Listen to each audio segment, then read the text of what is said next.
I have always wondered why I am so straightforward, meticulous, and a rule follower. What is it? Heredity, environment, or both? But I'm sure my name, Chauncey K. Prendergast, has something to do with it. It may have been hereditary, as both my parents and both grandparents were conservative and unusually fussy. However, since everything the six of them taught me was also conservative, precise, obsessive-compulsive, or conformist, it could certainly be due to the environment. It took a lot of time and unusual experiences before I answered this question satisfactorily. Since my family is rich, in addition to being straightforward, rule-following, and meticulous, I have always attended exclusive private schools, where most of the students were similar to me, although not to the same degree. We all wore coats and ties all year, and in warm weather, shorts with creases. At school, I stood out only because of my size. By the 11th grade of high school, actually college preparatory, my height was 1.96 m, and my weight was 104 kg, my adult height and weight. I've never played sports.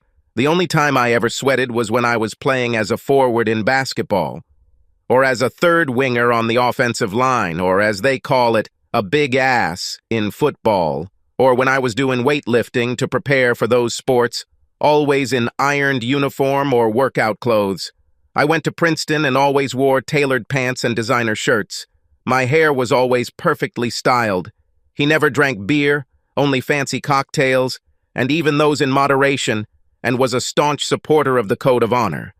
I only dated women who were as close to meticulous as I was, maybe even OCD, obsessive-compulsive personality disorder. I took courses that prepared me for life as a proper corporate executive enjoying a good existence in New York City with 2.4 average children and a nanny. I met my future wife, Anastasia Carnegie, when we were both undergraduates at Princeton. She is a large woman, 5'8", 65 kilograms, but even more elegant than large, always impeccably dressed in designer clothes, with regular trips to spas and high-end beauty salons, as befits the daughter of an S&P 1000 CEO. She is a follower of rules and just as respectable as I am.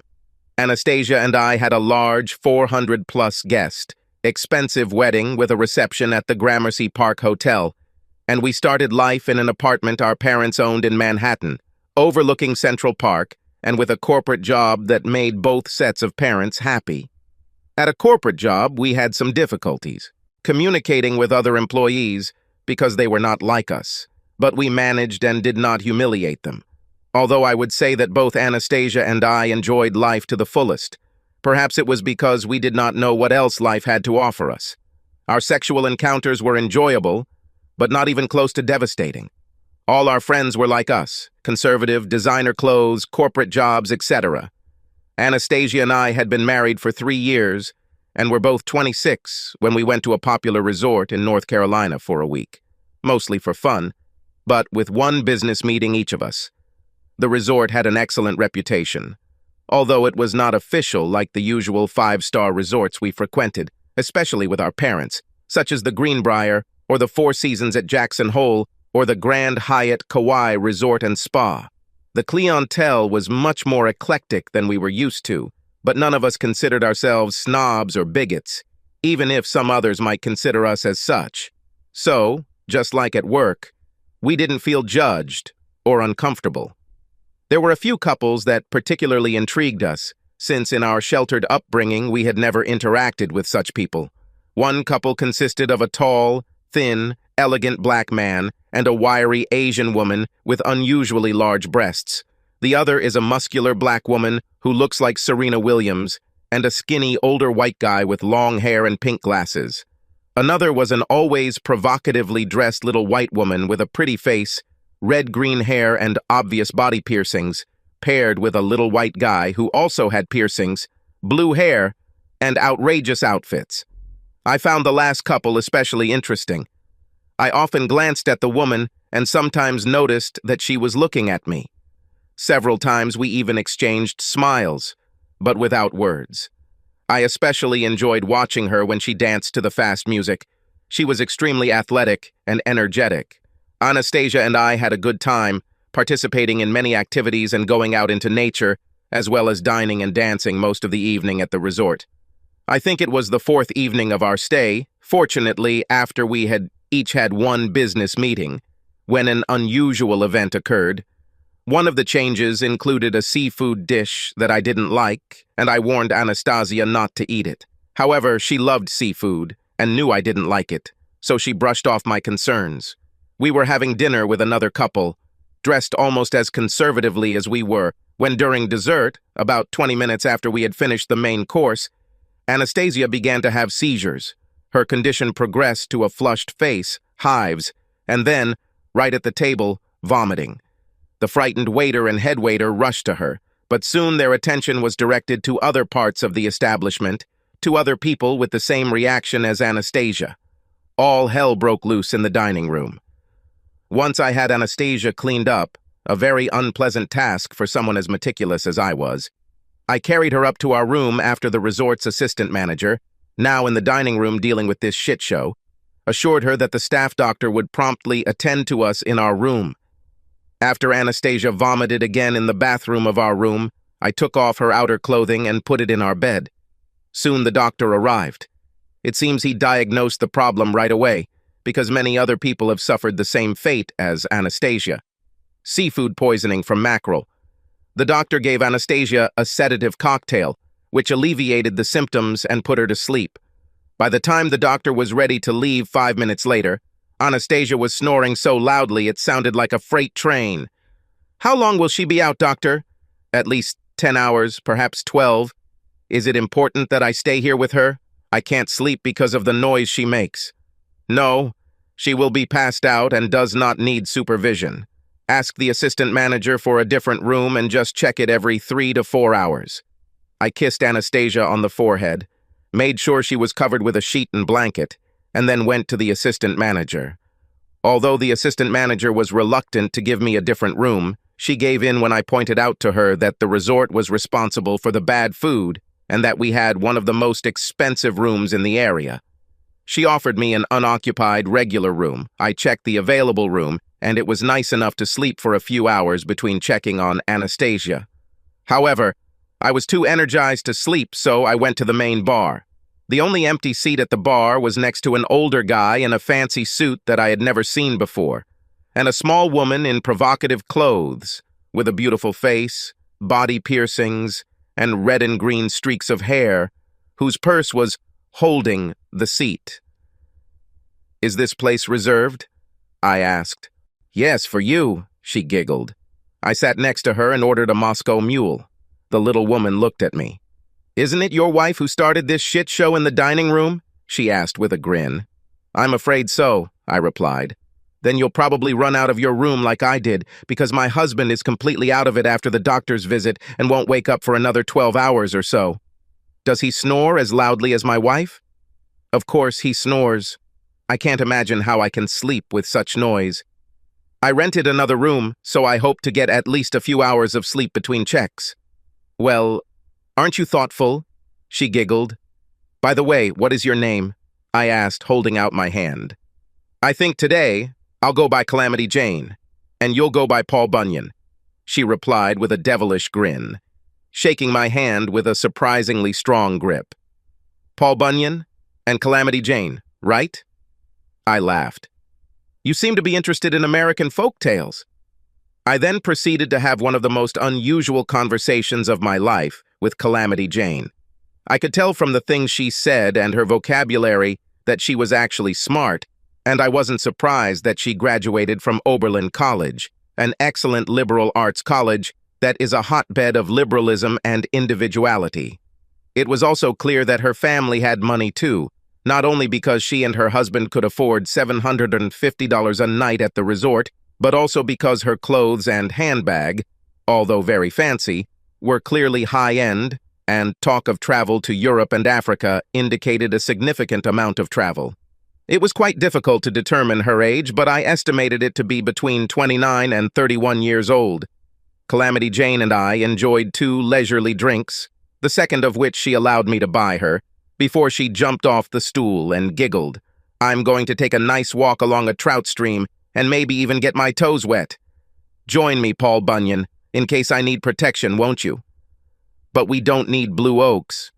How can I refuse such an invitation? I grinned. I didn't expect it, but Calamity Jane grabbed my hand as we walked and pressed herself against me, ostensibly for support, since her 5'5", 51-pound body was wearing 4-inch heels. As we walked, she told me lewd jokes, outrageous stories, and comments about the flora and fauna we encountered, despite the lack of light except for the full moon. When we reached a low bridge over a trout stream, she took off her shoes and splashed in the water with her bare feet. She urged me to join her, which was not a typical activity for me, but since I enjoyed her company, I agreed. After getting a couple of fish bites on our toes, we put our shoes back on. I just put my socks in my pockets and crossed the bridge. When we were at a distance, she turned to face me. You know, Paul, I've been looking for the ideal candidate for a one-time for a long time. I decided that it would be you. What's a one-shot, Calamity? Never heard of this. This is a one-time experience that will never be repeated, which will never be talked about, which is completely outrageous and unusual, something that the people involved would never do except for an experience that would broaden their horizons. She smiled. And no further contact. What exactly is experience? I thought. Close your eyes and extend your left hand to me, she ordered, taking off her shoes and standing on the curb of the path so that she was only a few centimeters shorter than me. When I hesitated, she asked, I'm not going to hurt you, Paul. Do what I say. I thought it was funny and I complied. After I closed my eyes for a few seconds, she pulled my hand towards her, and it came into contact with something wet and soft with a hard part, along a larger soft part. The sensation was pleasant, and I continued to close my eyes until I heard Calamity Jane moan and tremble slightly. I opened my eyes and saw that her eyes were closed and that she was moving the fingers of my left hand under her dress. I tried to gently pull my hand away, but she wouldn't budge and held my wrist so tightly that I would likely yank her from where she was standing and hurt her in the process. Her eyes opened briefly, and then she said, Wait until I finish. I believe that within the next 30 seconds she climaxed, also because I myself began to move my fingers. Anyway, she fell on top of me and I had to carefully pick her up and set her on her feet. She looked at me with partially glazed eyes. For the last 9 or 10 years, I have been dreaming of a one-time sex session, and you are the perfect man for this. Let's go to your spare room. When I began to stutter in protest, she grabbed me by the neck and mounted me with the ease of a monkey clinging to its mother, wrapping her thighs around my torso. When she kissed me on the lips, I noticed a piercing on her tongue. I can't explain it, but I was instantly aroused, and I think she noticed it by the enthusiastic response of my tongue. When she broke our kiss, she said with a devilish grin, If you like my tongue, then you will like my piercing in an intimate place. What exactly happened from that moment until I closed the door of my room behind us, I don't know exactly. I seemed to be in a trance and walk it as if in a fog. However, once in the room, my mind cleared when Jane announced, To start our one-off, I'm going to do the fastest striptease in history. Then Jane began to sing, Ta-da-da-da-ta-da-da-da-ta-da-da-da, moving her hips provocatively for a few seconds before she reached behind her and unzipped her dress. When it hit the floor, she was naked, except for a piercing and a butterfly tattoo, right above what I assumed was a private piercing. Since she was a small woman, I was surprised that her breasts were quite impressive. I would guess they were a size 2. My manhood in my pants became so hard that it hurt. Now let me undress you, big boy Paul, she chuckled, walking towards me. Feel free to massage my breasts while I do this, she giggled. She took off my jacket, tie, shirt, and t-shirt, occasionally giving instructions on what to do with her breasts, or oohing and ahing. I like your big muscles. Next came my belt, after which she pulled down my pants and boxers at the same time, causing them to fall to the floor. Yum, yum, she giggled, massaging my manhood, but said with playful concern, I hope this hog fits inside me. Jane pushed me onto the bed, pulled down my shoes, pants, and boxers, then came on top of me and began kissing me furiously, stroking my shoulders with her hands and pressing her hips against mine. I think she sensed that I was about to explode from just doing this, so she pushed me away. "Tackle my piercing below to prepare me for your hog." Her piercing looked attractive and intriguing. I'd only had this type of sex about half a dozen times with Anastasia, and it wasn't much fun, but judging by Jane's enthusiasm, I thought it might be different with her. And so it turned out. After Jane experienced her first climax with a scream that would have been heard 3 rooms away if she hadn't muffled it with a pillow, I really got into it. This happened because she swore at me and said dirty words, but primarily because she clearly enjoyed it. Her enthusiasm and joy spurred me on too, and by the time she reached her 3rd climax, I was enjoying it. Even though I thought she would be exhausted after 3 climaxes, she quickly recovered, pushed me away, and then growled, pushing me onto my back. "I'm going to ride you like a rented mule." I don't know how long it took before my hog sank all the way in. We were both surprised that it was even possible, given her external dimensions. But the sensation was simply fantastic. I reached the finish line and fired like a howitzer. But she didn't stop. For the first time in my life, after another 5 minutes of her sexual gymnastics, I remained hard, and again I came to the finish line. And this time she reached the finish line almost at the same time as me, screamed, and then fell on my chest. It took me a long time to recover from the most intense experience of my life. She lay there kissing my lips, neck, and face. "That was very, very, very nice, Paul Bunyan," she giggled between kisses. "I can't wait for the 2nd round." Finally, she rolled off me, and we began a very flirtatious, provocative, and enjoyable pillow talk. Suddenly, right in the middle of her sentence, her eyes opened wide and she smiled. "It's time for me to get to work," she giggled. The 2nd round shocked me no less. I lost count of her climaxes and marveled at her ingenuity. And when I came to my release, I experienced feelings of delight that are difficult to describe. After we came to our senses, we crawled under the covers for the first time and quickly fell asleep. I don't know how long I passed out, but I woke up to Jane shaking me. "Get up, sleepyhead. It's time to visit our spouses." She must have had an internal alarm clock because it had been almost exactly 4 hours since I met her at the bar. We quickly got dressed, and after she kissed me passionately just before leaving the room, she said, "You better be back here in 15 to 20 minutes. I'm not done with you yet, and I wouldn't want to look for you. Since it's a one-shot, I want to get the most out of it that I can." I checked Anastasia. She was in the exact same position I had left her in 4 hours ago, making the exact same loud train noises. She almost never snores, so the food poisoning and the sleep-inducing, symptom-relieving cocktail her doctor gave her must have affected her, causing the muscles in the roof of her mouth, tongue, and throat to relax so much that they partially blocked her airway and vibrated. I made sure she was properly covered, kissed her forehead again, and left. As I walked out the door, I obviously felt a pang of guilt and had a fleeting thought of not returning to my nest, but the pleasure chemicals coursing through my brain soon overcame my hesitation, and I returned.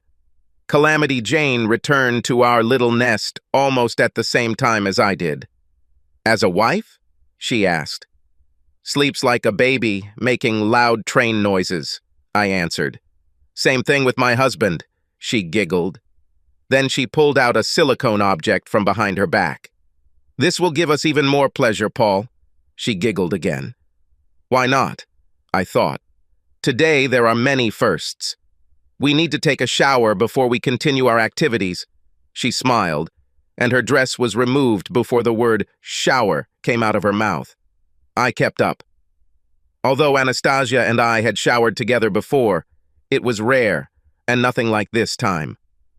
Wrapping a towel around herself, she muttered, "Take me to bed.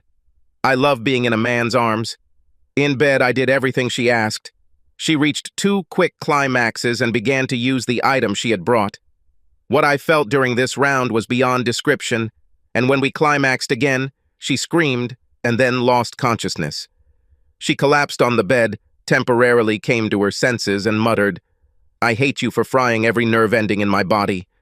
Then she kissed me passionately and buried her face in my chest. After a few seconds, we both passed out and fell asleep. In addition to being the most multi-orgasmic woman on the planet, Calamity Jane must have had the best internal clock because 3 hours later she was shaking me awake. "It's time to check on the spouses again," she muttered, kissing me. "Ugh, we both need to brush our teeth before we go back," she giggled before we repeated the same procedure as the first time. And again, Anastasia lay in exactly the same position and snored in exactly the same way. I brushed my teeth, felt another fleeting sense of guilt until the dopamine in my brain washed it away, and soon returned to Calamity Jane. Returning to our nest for sex, we did it again. We looked into each other's eyes, and this time we had sex with less aggressiveness than before, but with real meaning. When we reached the finish line almost simultaneously, we both moaned for a good 10 minutes before the feeling of final euphoria wore off.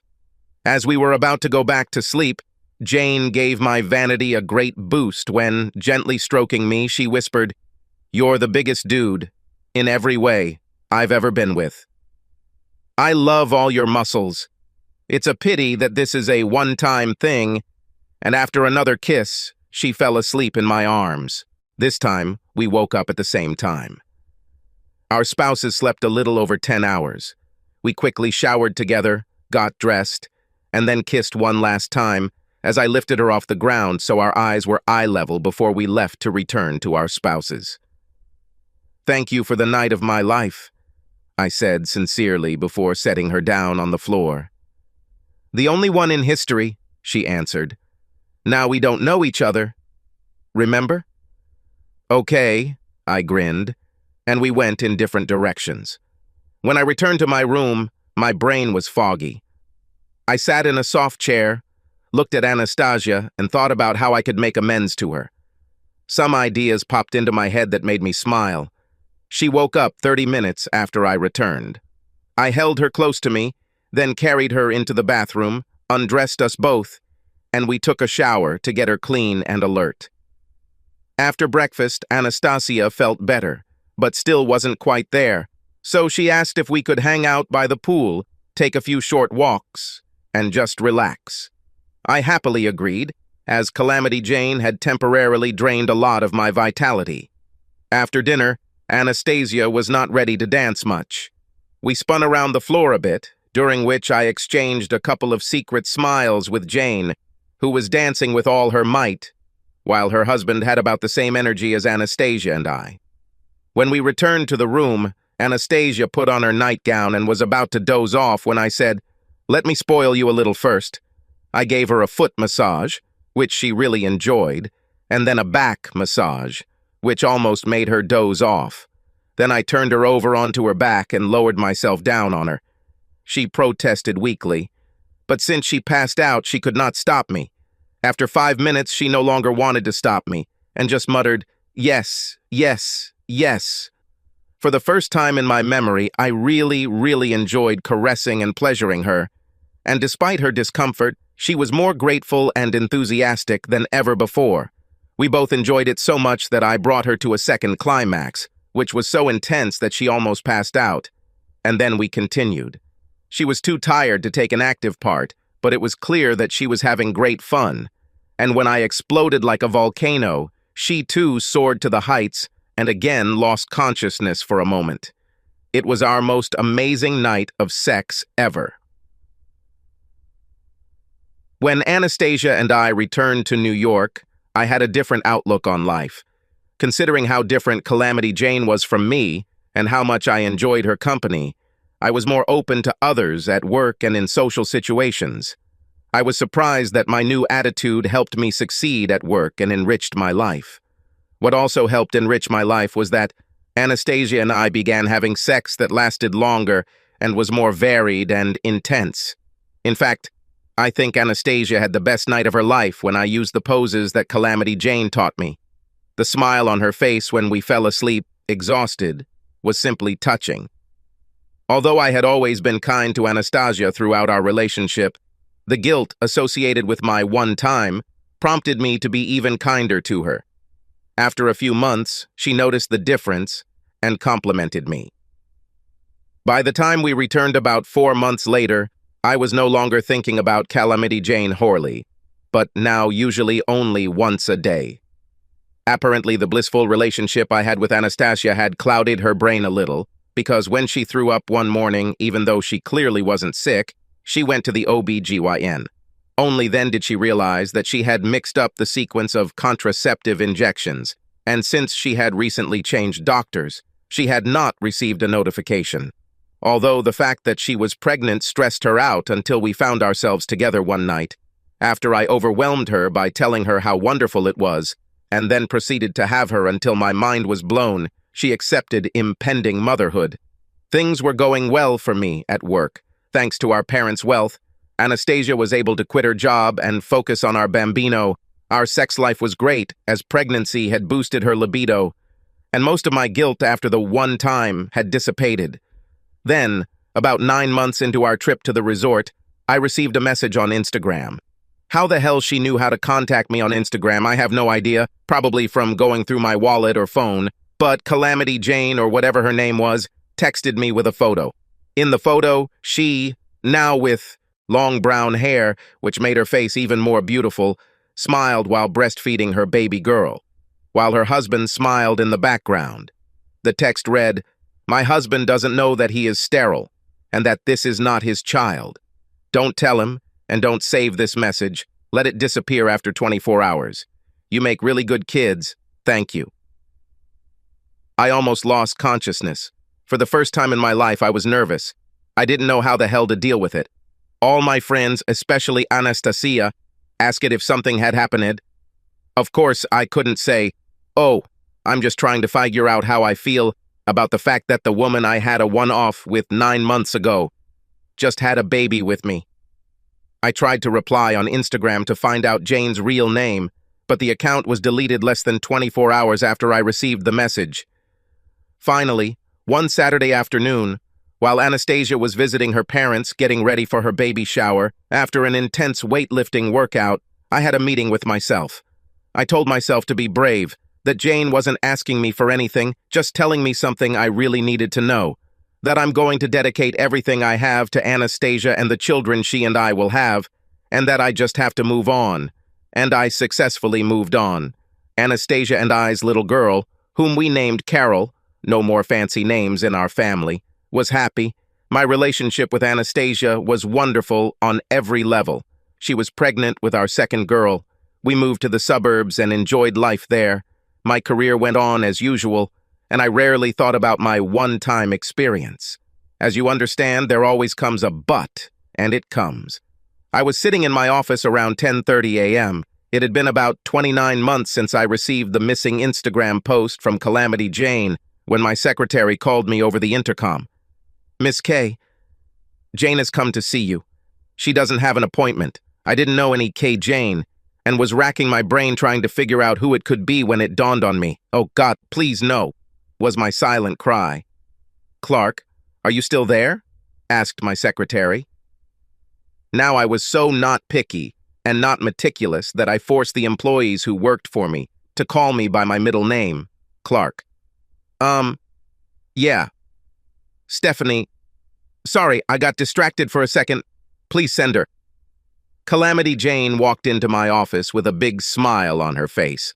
Although she still had piercings on her body, she looked even better with her long brunette hair than when I saw her at the resort, now over 3 years ago. "How are you, Paul Bunyan?" She giggled, walking up to me as I sat at my desk, squeezing my bicep and kissing my cheek before sitting down in my chair. "Why so red?" she giggled. Maybe because I'm shocked to see you. We had a one-time. Remember, something you carefully explained to me was done so that it would never happen again, and no contact in the future," I replied in what I hoped was a stern voice, although, frankly, I was too scared to be strict. "Sorry about that," she replied, not looking sorry at all. "I needed a father as soon as I found out that my husband was infertile. I was at the resort during my fertile period, and I really liked your appearance and posture. I thought, Why not? And then everything fell into place when we had that story with food poisoning. I realized that the gods were smiling at me. I think we had a great time. Well, great time. That's not the point, I stuttered, remembering that time. Why are you here? Well, she cooed, then stood up from her chair, walked over to mine, spun me around a little, and then sat down on my lap. I need another bambino. If I don't get pregnant soon, my husband will test himself and then find out that Susan is not his father. We can't allow this to happen, can we? She giggled and then stuck her tongue in my ear. The middle of next week will be my most fertile period, and I will be in Boston. You have clients there. I'm sure you can arrange a business trip for Wednesday or Thursday. I need a second one-shot. Returning from Boston and 9 months later confirmed by another fleeting Instagram post of Calamity Jane breastfeeding her second little girl, I promised myself, as nice as 2 one-shots may be, I swear that 3 one-shots will not happen. Subscribe to our channel so that your second chaff doesn't cheat on you, and go ahead and listen to the next story, because this story is nothing compared to the next one. If you're under 18, don't even think about listening to the next one.